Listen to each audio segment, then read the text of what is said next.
तर निवडणुकीच्या रणधुमाळीत पुण्यात धक्कादायक घटना घडली आहे। पुण्यात एका 56 वर्षीय व्यक्तीनं आत्महत्या केली आहे। हडपसरमधील एका पक्षाचा उमेदवार त्रास देत असल्याचा आरोप करत या व्यक्तीनं आत्महत्या केली आहे। सादिक उर्फ बाबू कपूर असं आत्महत्या केलेल्या या व्यक्तीचं नाव आहे।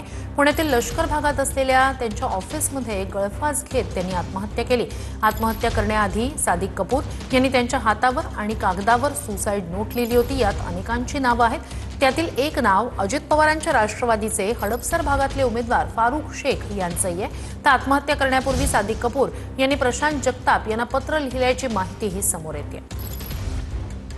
तर सादिक कपूर नावाच्या व्यक्तीला ओळखत नाही असं प्रशांत जगताप यांनी म्हटलंय। सादिक कपूरनं पत्र लिहिलं होतं असं त्या ठिकाणी समोर येत आहे। फारुख शेखकडून 10 कोटींची जमीन बळकावण्याचा प्रयत्न झाल्याचं सुद्धा जगताप यांनी म्हटलंय। पत्रात नाव असणाऱ्या व्यक्तीवर कारवाई करावी अशी मागणी सुद्धा प्रशांत जगताप यांनी केली। पोलिसांनी गुन्हा दाखल न केल्यास कोर्टात जाणार असल्याचं प्रशांत जगताप यांनी म्हटलंय। त्या व्यक्तीने मी ओळखत नाही, पण माझ्यावर विश्वास ठेवून पत्र दिलं होतं की फारुख इनामदार हा त्यांना त्रास देतोय, फारुख इनामदारमुळे ते आत्महत्या करू शकतात असं पत्र त्यांनी दिलं होतं।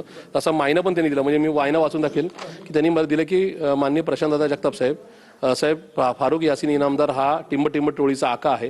तो अजितदादा पवार साहेबांच्या नावाखाली आपल्या भागात गोरगरिबांच्या जमिनी लाटण्याचं कामकाज करत आहे। मी पोलिसांना सुद्धा हे पत्र देणार आहे। जर याच्यात कोणी दोषी असेल तर त्यांच्यावर कारवाई व्हावी। त्यांनी जर ते केली नाही तर मात्र मी माननीय मुंबई उच्च न्यायालय आणि सर्वोच्च न्यायालय नाही का दिल्लीमध्ये या ठिकाणी धाव घेईन।